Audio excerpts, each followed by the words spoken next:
Hello বন্ধুরা, আজকে আমি তোমাদের সঙ্গে শেয়ার করব আমি কিভাবে মাছের ঝোল রান্না করি।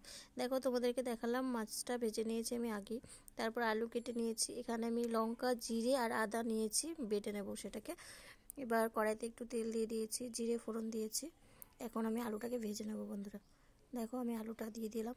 এবার নুন আর হলুদ দিয়ে আমি আলুটাকে সুন্দর করে ভেজে নেব। এখানে আমি হলুদ দিয়ে দিয়েছি বন্ধুরা। এবার আমি নুনটাকেও দিয়ে দেবো, দিয়ে সুন্দর করে আলুটাকে ভেজে নেব। দেখো বন্ধুরা, আমি আলুটা ভেজে নিচ্ছি। তো আলুটা ভাজা হয়ে গেলে আমি এর মধ্যে যে মশলাটাকে রেডি করে রেখেছি সেই মশলাটাকে আমি দিয়ে দেবো।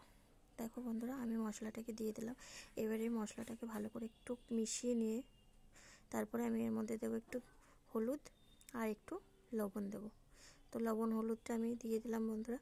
এবার এটাকে আমি ভালো করে কষিয়ে নেব, খুব সুন্দর করে কষাবো যতক্ষণ না তেল ছেড়ে আসছে। তো দেখো বন্ধুরা, আমি এটাকে কষাচ্ছি। এবার আলু মশলাটার সাথে আলুটা কষানো হয়ে গেছে বন্ধুরা আমার। তো দেখো, সুন্দর করে কষানো হয়ে গেছে, তেলও ছেড়ে দিয়েছে। এবার আমি এটার মধ্যে জল দিয়ে দেবো। তো দেখো বন্ধুরা, আমি জল দিয়ে দিলাম।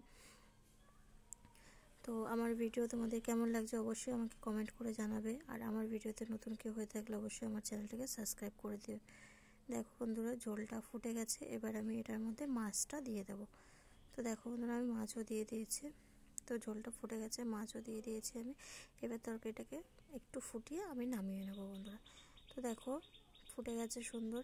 এবার আমি তরকারিটাকে নামিয়ে নিয়ে তারপর তোমাদেরকে আমি দেখাচ্ছি বন্ধুরা তরকারিটা কেমন হয়েছে দেখতে। তো চলো বন্ধুরা, দেখতে থাকো। দেখো বন্ধুরা, আমি তরকারিটাকে নামিয়ে নিয়েছি। আমার তরকারির কালারটা হচ্ছে এরকম। তো আমার ভিডিও তোমাদের কেমন লাগছে, আর আজকের ভিডিওটা এই পর্যন্তই। টাটা বন্ধুরা।